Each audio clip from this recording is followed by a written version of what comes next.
मतलब ये अचीवमेंट मेरे लिए तो बहुत ही स्पेशल है क्योंकि हज़ारों बच्चों में फर्स्ट आना ये अपने आप में एक इनक्रेडिबल मोमेंट होता है। ज़्यादा टीवी मत देखो, फ्रेंड्स लिमिटेड रखो। आपने इस चीज़ को कैसे मैंने सुना है कि अगर आप कॉलेज में टॉप 5 में आते हो, आप तो फर्स्ट आए हो, कॉलेज की तरफ से फ़ोन आता है, ऐसे कुछ हुआ? वो क्या था? मैंने सुना कि आपको कॉल आया था, आपको लगा प्रैंक। हेलो नमस्कार दोस्तों, मैं अमोल कासर आपके साथ जुड़ चुका हूं। दोस्तों, जैसे कि आपको पता ही चल गया है कि नासिक में इस बार जो सबसे बड़ा कॉलेज है KTHM कॉलेज ऑफ कॉमर्स, और उसका 11th कॉमर्स का रिजल्ट लग चुका है। और दोस्तों, आज अपने साथ वो स्टूडेंट है जो हजारों स्टूडेंट में से KTHM कॉलेज में फर्स्ट नंबर पे आए हैं 91.83% लाके। बट ऑब्वियस, जब मैं आपको बहुत सारा गाइडेंस करता हूँ, लेकिन उसी वक्त कुछ ऐसी रिक्वायरमेंट होती है कि सर जिन्होंने वो की सक्सेस अचीव किया है, हम उनसे बात करें कि उन्होंने कैसे इस जर्नी को फेस किया। क्योंकि सबसे इंपॉर्टेंट बात ये थी कि ड्यूरिंग कोविड बहुत सारे इश्यूज बच्चों को फेस करने पड़े। तो आज प्रथमेश हमारे साथ जुड़ चुके हैं, प्रथमेश देशमुख। आज हम उनसे बात करेंगे, बहुत सारी दिल की बात है भाई, जो हम सवाल स्पॉन्टेनियसली उन्हें पूछेंगे रैंडमली, और उनके दिल से जो भी जवाब होंगे उनको हम सुनने की कोशिश करेंगे। First of all congratulation Prathamesh कि आपने इतना बड़ा अचीवमेंट किया। आज के दिव्य मराठी पेपर में ऑल ओवर नासिक आपका नाम आया हुआ है। पहले तो कैसे लग रहा है आपको ये अचीवमेंट करके? सर मतलब ये अचीवमेंट मेरे लिए तो बहुत ही स्पेशल है क्योंकि हज़ारों बच्चों में फर्स्ट आना ये अपने आप में एक इनक्रेडिबल मोमेंट होता है। और जो आपको रिस्पेक्ट मिलती है, जो अलग अलग टाइप से आपको प्रोत्साहन मिलता होगा, हाँ, अलग अलग टाइप से मोटिवेशन मिलता है। सो उस वजह से आपको और कुछ अच्छा करने के लिए और ज़्यादा मोटिवेटेड फील होता है। Great great great great. Prathamesh, जब आपका फर्स्ट मतलब क्या वो जर्नी क्या था? आपको कैसे पता चला कि आप कॉलेज में फर्स्ट हो? थोड़ा उसके बारे में बताएं, फिर पढ़ाई कैसे करनी उसके बारे में भी बात करेंगे। बट एक से रहता है ना कि मैंने सुना है कि अगर आप कॉलेज में टॉप 5 में आते हो, आप तो फर्स्ट आए हो, कॉलेज की तरफ से फोन आता है, ऐसे कुछ हुआ? वो क्या था? मैंने सुना कि आपको कॉल आया था, आपको लगा प्रैंक कॉल है, समथिंग, कुछ ऐसे कुछ हुआ था? नहीं, मतलब मैं डे बिफोर द रिज़ल्ट रात को मैं मतलब रिलैक्स कर रहा था और पता था कि रिज़ल्ट आने वाला है। तो हम सबको पता होता है कि लगने हाँ, पता नहीं क्या होगा, क्या क्या कितने झंडे गाड़े सबको पता होता है। तो उसी तरह मुझे भी पता था एक्सपेक्टेड 90 आएगा, लेकिन मैं फर्स्ट आऊँगा ये मुझे पता नहीं था। ओके। सो उस दिन रात को हमारे क्लास टीचर कातकड़े सर का फ़ोन आया मुझे। सो उन्होंने कहा कि आप टॉप 5 में। सो उन्होंने मेरा रोल नंबर नेम कंफर्म करने के बाद मुझे कहा कि आपको 10 बजे बुलाया गया है, आपका वहाँ पे फेलिसिटेशन किया जाएगा और आप टॉप 5 में। ओके। सो उसके बाद सुबह 8 बजे कॉलेज की वेबसाइट पर रिज़ल्ट लगने वाला था और फिज़िकली 10 बजे बुलाया था। ओके। सो 8 बजे रिज़ल्ट चेक किया तो वो 91.83% था। ओके। सो मुझे लगा कि मैं 4th या 5th पोजीशन पे होगा, ओके। क्योंकि टॉपर ऑब्वियसली 95 96 ऐसे ही होते हैं। ऐसे लगता है। और KTHM इतना बड़ा कॉलेज है, तो मुझे मतलब कोई भी एश्योरेंस नहीं था कि मैं ही फर्स्ट होऊंगा। लेकिन मेरी एक फ्रेंड ऑलरेडी कॉलेज में थी और रुतिका, राइट? हाँ, यस। सो उसने अपना रिजल्ट चेक कर लिया था और प्रिंसिपल ऑफिस के बाहर बोर्ड पे उसने मेरा नाम देखा। ओके। सो उसने मेरे को उस टाइम पे फ़ोटो भेजा एंड फिर मेरे को यकीन ही नहीं हो रहा था कि ये मेरा नाम है। फिर मैंने कॉल किया, फिर उसने बोला कि हाँ ऐसा ऐसा है। दोस्तों, मतलब आप एक चीज़ देखो कि मतलब बहुत बार ऐसे होता है कि हमारे दोस्त फोटो निकाल के कि सेंड करते कि भाई तेरा फर्स्ट नाम लिखा हुआ है, और वो कॉलेज जहाँ पे हर किसी का नाम वो नोटिस बोर्ड पे नहीं आ सकता, 5 बच्चे उसमें से फर्स्ट नेम होना अपने आप में बहुत खुशी की बात है। और आपके जो कलीग होते हैं, दोस्त होते हैं, उनको भी एक अलग प्राउड फील होता है कि हमारे बीच का बंदा, जैसा AKCA को प्राउड फील हो रहा है कि उनके क्लास का स्टूडेंट कॉलेज में टॉप आया है, और बहुत बड़ा अचीवमेंट है। और ये पूरा क्रेडिट बट ऑब्वियस उनके मेहनत को जाता है। प्रथमेश, अब थोड़ी बात करेंगे पढ़ाई से रिलेटेड, क्योंकि ड्यूरिंग कोविड ऑनलाइन और ऑफलाइन, क्योंकि आपका 11वीं ऐसे ही था कि आपने ऑनलाइन भी आपको मेजॉरिटी मतलब मोर देन 75% ऑनलाइन ही करना पड़ा, और बाकी आप 25% समझो कि ऑफलाइन क्लासेस चालू हो गए, फिर ऑफलाइन एग्जाम देना। तो इसको कैसे आपने हैंडल किया? मतलब इसमें AKCA की हेल्प या आपका खुद का प्रिपरेशन, ये दोनों के बारे में थोड़ा बताइए। फर्स्ट ऑफ ऑल, जब 11 के लिए क्लासेस लगाने का डिसीजन लिया गया था तो मैंने यूट्यूब पे काफ़ी चैनल सर्च किए और उसमें हमारे अमोल सर का चैनल मुझे सबसे अच्छे लगा और हमारे नासिक में ही था। तो मुझे ट्रैवलिंग के हिसाब से भी बहुत सही था। सो मैंने अमोल सर से कांटेक्ट किया। उसके बाद कोविड की वजह से ऑनलाइन बैचेस चल रही थी, लेकिन ऑफलाइन शुरू होते ही सर ने पूरा अच्छे से हमें सिखाया, पूरा गाइडेंस किया। लेकिन फिर जनवरी में फिर से कोविड आने के कारण वो लिंक ब्रेक हो गई और उसी के चलते मतलब थोड़ा स्टडी में ब्रेक आ गया। लेकिन उस टाइम पे भी सर ने पूरा ऑनलाइन पूरी अच्छी तरीके से सिखाया। तब जनवरी में हमारी सेकेंड यूनिट टेस्ट हुई। सो वो सब जो ऑफलाइन एग्ज़ाम्स हुई थी टर्मिनल एग्ज़ाम के पहले, उसके भी सर ने बहुत अच्छी तरीके से प्रिपरेशन करके लिया था, जिस वजह से क्योंकि 11th में डायरेक्ट फाइनल का रिज़ल्ट नहीं लिया जाता है, सारे एग्ज़ाम्स का कॉम्युलेटिव रिजल्ट लिया जाता है, तो सबका मतलब रिजल्ट डिपेंड करता है लास्ट में। अभी जो 10th के बच्चे देख रहे हैं और जो 11th कॉमर्स में जाने वाले, तो देखो कि रिजल्ट आप अचानक टॉप नहीं आओगे, आपको हर एक एग्जाम को उतना इंपॉर्टेंस देना पड़ेगा। दोस्तों जो अभी 10वीं से 11वीं में जा रहे हैं वो बच्चे तो ध्यान से देखे कि असं नाही की सर आम्ही फक्त शेवटचा अभ्यास करून घेऊ खूप जोरात आणि आम्ही तिथं 100 पैकी 100 मार्क करू, नहीं, आपको कॉलेज के हर एक टेस्ट में अपना 1000% देना है और वहां पे बेस्ट करना है, जो प्रथमेश ने किया था। और ऑनलाइन और अभी ऑफलाइन दोनों है, लेकिन अभी आप देखोगे अपना AKC एप्लीकेशन है दोस्तों, जरा डाउनलोड कीजिए, जाइए, वहां पे प्री रिकॉर्डेड लेक्चर और लाइव सेशंस दोनों मिलेंगे, आप मल्टीपल टाइम देख भी सकते हो।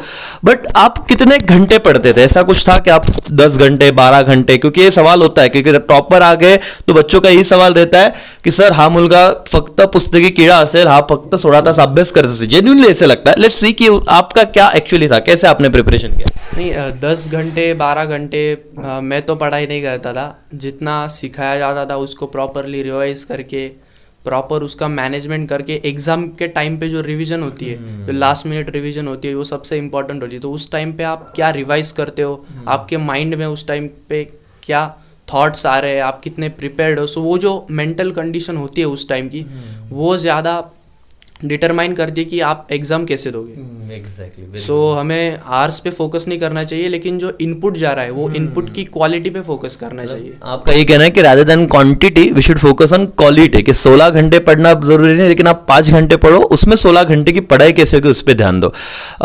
Very good. और एक दूसरा सवाल, शायद पेरेंट्स भी ये वीडियो देख रहे होंगे, मुझे ये बताइए प्रथमेश, बहुत बार पेरेंट्स को लगता है कि मोबाइल एक बड़ा डिस्ट्रैक्शन है, टीवी में ज़्यादा टाइम जाता है, अभी IPL वगैरह चालू हो गए हैं, और फ्रेंड्स में बहुत ज़्यादा टाइम जाता है, तो फ़ोन, टीवी, कि उसके बाद फ्रेंड्स, इनको कैसे मैनेज करना है? कि हम भी सजेस्ट करते हैं बच्चों की सोशल मीडिया से फिलहाल दूर रहे। As a student, as a young candidate, आप जो अभी मतलब कि इस पूरे जर्नी में आप गुजर रहे हो, क्योंकि बट ऑब्वियस हम भी, हमारे वक्त अलग सिचुएशन थी, आज हम यूथ को जानना चाहते हैं। तो बहुत बार कहा जाता है कि फ़ोन को कम यूज़ करो ना, ज़्यादा टीवी मत देखो, फ्रेंड्स लिमिटेड रखो। आपने इस चीज़ को कैसे मैनेज किया? सर देखिए, ह्यूमन जो है वो सोशल एनिमल है, so friends, mobile, social media, इसके बिना मतलब रह सकता है, लेकिन वो भी इतना कंफर्टेबल नहीं फील करता है, क्योंकि ह्यूमन सोशल एनिमल है, तो उसको भी लोगों के साथ इंटरेक्ट करना ही पड़ेगा। सो कोविड की वजह से जो ज़्यादा बच्चों के हाथ में मोबाइल फ़ोन्स आ गए, सो वो करना ज़रूरी था, क्योंकि ऑनलाइन एजुकेशन था। सो उस टाइम पे हमें अपने आप को मतलब ये सिखाना चाहिए कि हमें इस चीज़ को कैसे हैंडल करना चाहिए, क्योंकि किसी भी चीज़ का जब आप ओवर यूज़ करोगे सो वो आपके लिए बहुत ज़्यादा हार्मफुल हो जाएगा। सो हमें वो लिमिट पता होनी चाहिए कि हमारी बॉडी किस हद तक वो सह सकती है, हमारी मेंटल कंडीशन किस हद तक वो सह सकती है, क्योंकि पढ़ाई पे भी फोकस करना बहुत ज़रूरी हो जाता है। और मोबाइल तो इनएविटेबल पार्ट बन गया है अब हमारी ज़िंदगी का। सो उसको अवॉइड तो नहीं किया जा सकता पूरी तरीके से, लेकिन जितना यूज़ है उतना यूज़ और प्रॉपर यूज़ वो बहुत ज़रूरी हो जाता है। सो आपके जो वीडियोज़ है यूट्यूब पे, उसमें आपने मतलब पढ़ाई के गाइडेंस के अलावा भी 12th के बोर्ड एग्जाम्स हुए अभी, तो उसके टाइम पे कैसे मैनेजमेंट करना है पूरा आपने टाइम टेबल शेड्यूल बता के दिया। सो ये सब चीज़ें हमें पता होती है, लेकिन आपको वो पता है कि वो नहीं करने से कॉन्सिक्वेंस क्या होगा। सो आपने वो बहुत अच्छी तरीके से बताया था, तो वो आई ओपनर की तरह काम कर रहा था। राइट। Thank you Prathamesh. और मैं तो वही कहूँगा कि जितने ही बच्चे ये लेक्चर देख रहे दोस्तों, कि सारे वीडियोस को एक बार देखिए, बहुत ज़्यादा बेनिफिशियल है। उसका कोई भी चार्ज तो हम नहीं ले रहे, वो फ्री ऑफ कॉस्ट सबको अवेलेबल है। राइट। सो प्लीज़ उसका बेनिफिट उठाए। आज मोबाइल देखो कैसे है ना, कि प्रत्येक गोष्टीच्या दोन्ही बाजू असतात, चांगली आणि वाईट, राइट? तो ये आप पे डिपेंड करता है कि आप कैसे उसको, मतलब कितने हद तक उसको अच्छाई को लेते हो। नहीं तो आप दिन भर गेम खेल रहे हो, पेरेंट्स को कुछ पता नहीं है, तो उनके साथ चीटिंग मत करना, राइट? सो ये एक चीज़ है। ओके, प्रथमेश, थोड़ा अपन सब्जेक्टिव होते हैं कि अकाउंट्स ये सब्जेक्ट आपने उसको कैसे मैनेज किया 11th कॉमर्स में, और क्या आपका राज था कि आपको 96 मार्क्स मिले, राइट ना, अकाउंट में, if I am not wrong, या 96 मार्क्स बहुत ही अच्छे, 4 मार्क्स शायद इंटरनल की वजह से गए होंगे, मे बी कॉलेज में आपको 80 में से 80 रहेंगे, बट ठीक है। सो कैसे मैनेज किया उसको? सर, अकाउंट्स के लिए तो मैनेजमेंट बहुत ज़्यादा इसेंशियल हो जाता है, क्योंकि अकाउंट्स का सिलेबस बहुत ही ज़्यादा वास्ट है, और 12th में उसका बहुत ज़्यादा इंपॉर्टेंस हो जाता है अकाउंट्स का। अकाउंट जैसे हमारे कॉमर्स का one of the main subject है, तो उस पर ध्यान देना बहुत ज़रूरी हो जाता है। सो इसलिए हमारे पास 2 नोटबुक्स थी, अब एक कंसेप्चुअल के लिए और एक रेगुलर प्रैक्टिस के लिए, जो भी आप हमें सिखाते थे।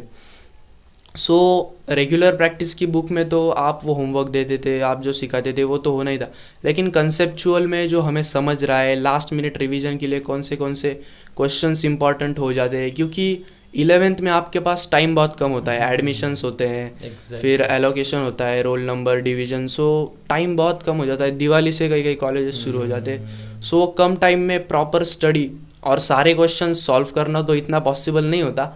सो जो इम्पोर्टेंट क्वेश्चंस है, 2-3 टाइप के क्वेश्चन सिमिलर हो गए तो एक ही करने का, लेकिन बहुत ही अच्छी तरीके से करने का। सो वो सब चीज़ें वो कंसेप्चुअल बुक में होती है, एंड वो जो बुक होती है वो बहुत ज़्यादा इंपॉर्टेंट होती है एग्जाम के टाइम पे। बहुत ही इंपॉर्टेंट पॉइंट प्रथमेश ने अभी रेस किया है, और ये 12वीं में भी करना है। हमारे यहाँ पे जब मैंने अकाउंट्स पढ़ाया, सो हम रेगुलर तो करते हैं, लेकिन उसका एडवांटेज क्या है, जैसे 11 जो अभी कॉमर्स में एडमिशन ले रहे हो, जो 11th में जाएंगे, तुम्हारे पास सच में टाइम कम होता है। और एक इंपॉर्टेंट पॉइंट जो बहुत बच्चे भूल जाते हैं कि अरे तुम्हारा एडमिशन में first list, second list, third list, fourth list, इतने सारे लिस्ट लगते हैं, फिर रोल नंबर अलोकेट होते हैं, फिर आप, मतलब इसमें बहुत टाइम जाता है। और 11th ये बहुत इंपॉर्टेंट ईयर है, आपको बेसिक समझना है, अकाउंट्स हो या बाकी सब्जेक्ट हो, उसकी बात करूंगा ही। इसलिए आप प्रॉपर आपके बुक्स क्या बना रहे हो, टीचर रादर देन क्वांटिटी, दिन के 1000 सम सॉल्व करना it is not necessary. Practice के लिए जरूरी है, 10-15 हम देते, लेकिन थोड़ा स्मार्ट वर्क भी कराते हैं यहाँ पे, ताकि आप लोग, और देखो रिजल्ट आपके सामने, हार्ड वर्क है बट स्मार्ट वर्क अगर रहा तो आप इजीली कॉलेज में भी टॉप कर सकते हो, राइट? और ये प्रथमेश ने करके दिखाया है। अकाउंट का तो एक मुद्दा समझा, भले आप 12th में जा रहे हो तो आप 2 नोटबुक बनाई, एक प्रैक्टिस के लिए जिसमें आप सारे सम प्रैक्टिस करोगे, और एक नोटबुक जहां पे आप मास्टर सम बनाओगे, मैक्सिमम जो एडजस्टमेंट रिपीटेटिवली एग्जाम में आती है उस पर ज्यादा फोकस करोगे, और वही एडजस्टमेंट उस कंसेप्ट बुक होगा, उसमें वो लिखा होगा। ओके, दूसरा प्रथमेश, बहुत बार इकोनॉमिक्स को बच्चे लाइटली ले लेते हैं, और वो subject rather than theory conceptual subject है।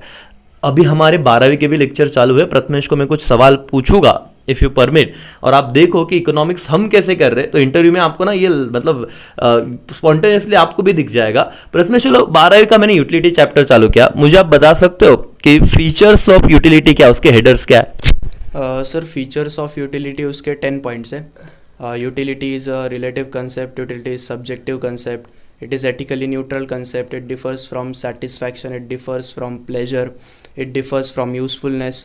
Utility is multi-purpose, measurement of utility is hypothetical concept, and utility depends upon the intensity of want, and utility is the basis of demand. क्या बात है। और दोस्तों तुमको बता दूं, ये कोई भी प्री प्लान नहीं था, मतलब ये फैक्ट है, और आप हमारे एक्सप्रेशन से भी देख सकते हो, ये मैंने ऑलमोस्ट 4-5 दिन पहले पढ़ा दिया, और ये देखो ये एक्चुअली पढ़ते कैसे। और एक आपको डिटेल में, जो आप बोलोगे सर हेडर तो कोई भी रटवा देता है, sir what is relative concept अंदर कैसे लिखोगे? Utility is relative concept. Relative concept means that utility is related to time and place. It varies with the time to time and place to place.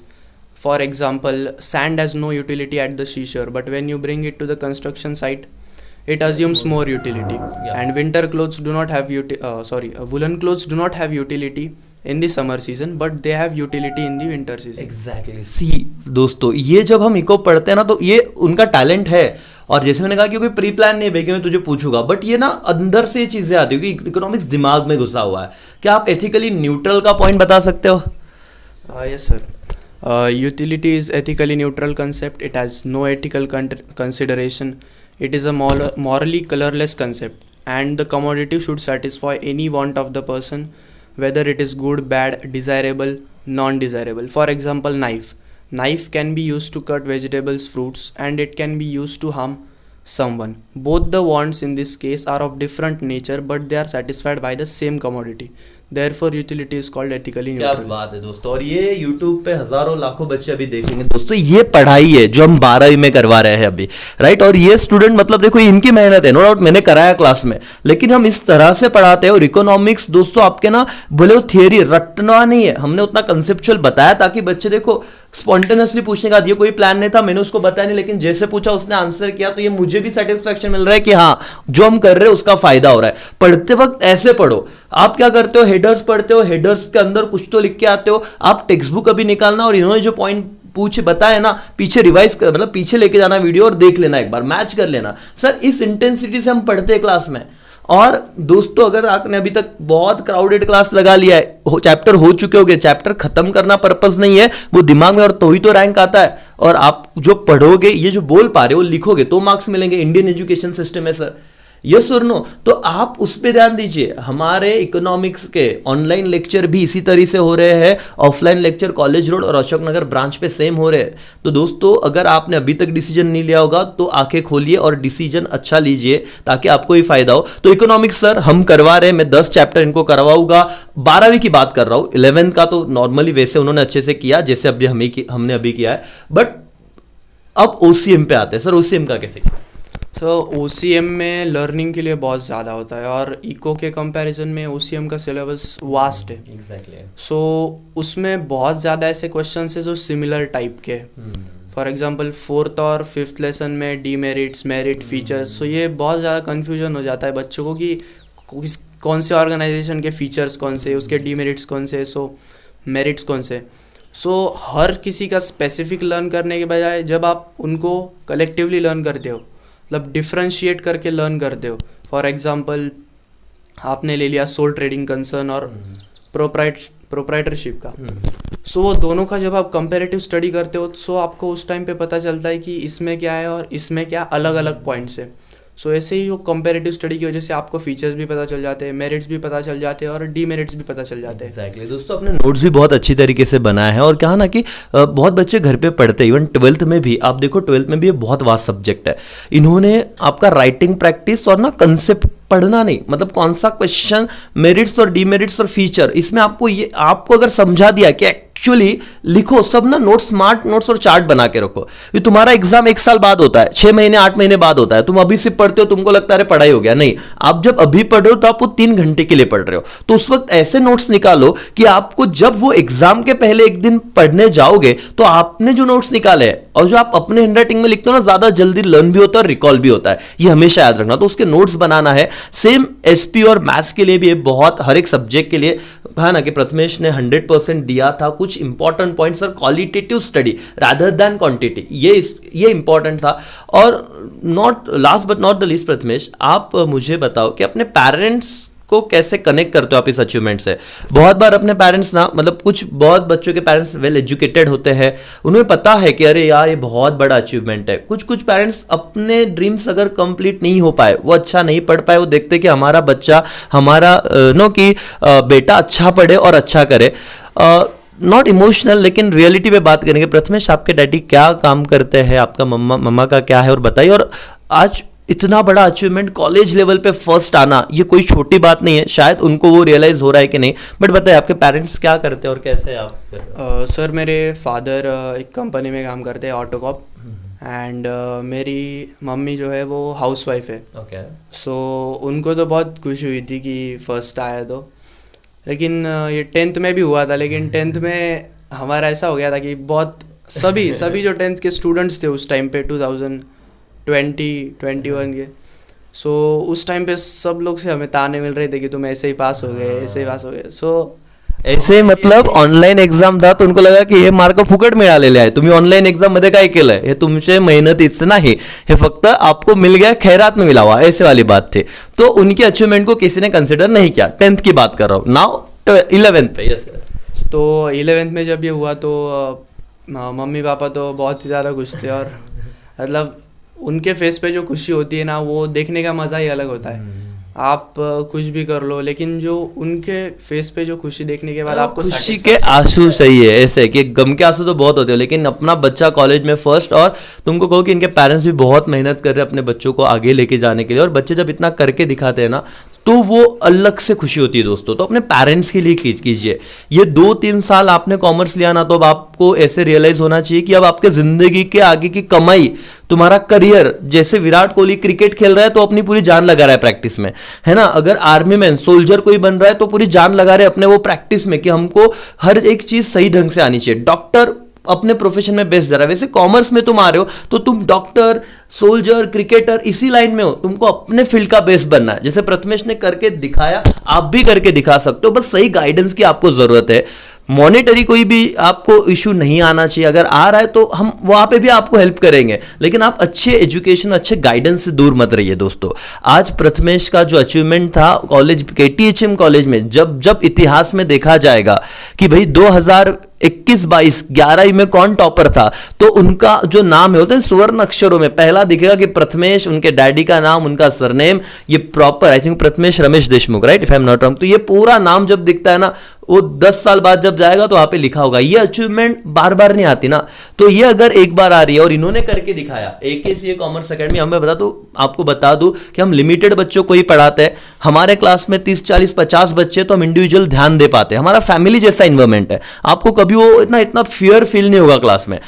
कर सकते हम भी, लेकिन नहीं करना, क्योंकि बच्चे देखो एकदम इंजॉय में कि पढ़ाई करके भी आराम से, बोलते ना कि एक अच्छे एटमोस्फेयर में रह के भी कॉलेज टॉपर बन सकते हैं, जो प्रथमेश ने करके दिखाया। तो बोलना वही है कि स्मार्टली पढ़ो, अच्छे से पढ़ो, कंसेप्ट पे फोकस करो। हमारा यूट्यूब चैनल आपने सब्सक्राइब नहीं किया वो करो। टेलीग्राम चैनल पे 13,000 से ज़्यादा बच्चे जुड़े हुए हैं। अपने एप्लीकेशन AKCA एप्लीकेशन पे 12-13 हज़ार से ज़्यादा बच्चे, आपको सारी चीज़ें मिलेंगी। प्रथमेश, लास्ट आप कुछ बच्चों को बताना चाहोगे, गाइडेंस करना चाहोगे? सर मैं बस यही कहना चाहूँगा कि हमारे टाइम पे जो सिचुएशंस थी कि हमारे 10th बोर्ड एग्ज़ाम्स कैंसिल हो गए थे, सो बच्चों को पढ़ने का मन ही नहीं था। मेरे भी कई सारे फ्रेंड्स थे कि उनको लगा कि अब एग्ज़ाम तो कैंसिल होने भी वाली है वैसे भी, सो पढ़ने का मन नहीं था। लेकिन ये जो है पढ़ाई, जो आपके फ्यूचर में काम आने के लिए बहुत ज़्यादा इंपॉर्टेंट होती है। 10th-12th तक ठीक है, वो बेसिक एजुकेशन होता है, लेकिन आपको वर्ल्ड में सर्वाइव करने के लिए, क्योंकि कंपटीशन बहुत बढ़ गया है, सो आपको एक पर्टिकुलर फील्ड में नॉलेज होना बहुत ज़्यादा ज़रूरी हो जाता है उस टाइम पे। सो आप किसी एक पर्टिकुलर फील्ड को जब सिलेक्ट करते हो, सो आपको उसमें अपना 100% देना चाहिए, क्योंकि ज़्यादा फील्ड्स चेंज करने की वजह से वो बहुत ज़्यादा डिफ़िकल्ट हो जाता है। सो आप एक ही गोल को अचीव करिए और उसी गोल की तरफ 100% जब आप डेडिकेशन देंगे, सो डेफिनेटली वो अचीव होगा। Yes, okay, thank you. अब आपको बता दूं कि आप बहुत सारे पेरेंट्स को या स्टूडेंट को ये सवाल रहेगा कि कॉलेज टॉपर आगे क्या कर रहा है, तो प्रथमेश CA, उनका एम है कि उसे CA बनना है। CA फाउंडेशन अभी उनका चल रहा है, अपने ही पास प्रथमेश कर रहा है, और आई बिलीव कि वो फाउंडेशन में या CA में भी उतना ही अच्छे से मार्क्स लाएंगे, 12 में भी उतना ही अच्छे से कि टॉप करेंगे। दोस्तों, आपके और भी कोई सवाल रहेंगे, आप हमें कमेंट बॉक्स में पूछ सकते हो, राइट। बहुत सारे सवाल हम कि हमने ट्राई करा कि मैक्सिमम, ये एक जनरल हमारा मीटिंग था जहाँ पे हमने कुछ सोचा नहीं था, जस्ट आए और कैमरे के सामने हमको लगा वो हमने बात की। आपको ये समझ गया कि पढ़ना एक अलग स्किल है, पढ़ाना उससे बड़ा स्किल है, जो मैं कर रहा हूँ यूट्यूब पे। आप उसे उधर सब चीज़ें देख सकते हो, कैसे हो रहा है, क्या हो रहा है। और कॉमर्स में नासिक में हम एक में वो ऐसे क्लास है जो लिमिटेड सीट, यूट्यूब, अपना टेलीग्राम एप्लीकेशन ऐप, आप तुरंत देख लीजिए, दूध का दूध पानी का पानी, आपको समझ आएगा। कुछ झूठ नहीं, सब सच्चाई वहां पे आपको दिख जाएगी, राइट। तो आप अब इतना पैसा भर रहे हो अगर फी क्लासेस में, तो सही क्लास चुने, राइट, जहां पे लिमिटेड सीट्स हो और पूरा फोकस बच्चों पे किया जाए, राइट, और जिसका रिजल्ट आपको दिखता है। सो इसी एक छोटे से हम, जो हमारा एक चैट सेशन था, हम यहाँ पे रुकते हैं, और भी हम जुड़ते रहेंगे बच्चों के साथ ऐसे ही। ये कुछ नया फर्स्ट सेशन हमारे यूट्यूब चैनल पे आया था, और भी कुछ इसमें हम नई नई चीज़ें लाएंगे और आप तक पूरा गाइडेंस पहुंचाएंगे। सो आपके और भी कोई क्वेश्चन होगी तो कमेंट सेशन में ज़रूर पूछना। Prathamesh, thank you so much and once again congratulations, आपने बहुत अच्छा काम किया, अपने पेरेंट्स को आपने प्राउड फील करवाया। AKCA फैमिली के लिए एक बहुत बड़ी अचीवमेंट थी। आज पूरा नासिक आपको जान रहा है कि KTHM कॉलेज में फर्स्ट कोई तो ऐसा बच्चा जो मिडिल क्लास फैमिली से, लेकिन वो भी अचीव कर सकता है अगर उसके मन में उसने ठाना तो। सो आपका फ्यूचर और भी ब्राइट रहे, और AKCA की पूरी टीम और हमारा यूट्यूब फैमिली आपके साथ है। चलो, thank you so much and congratulations.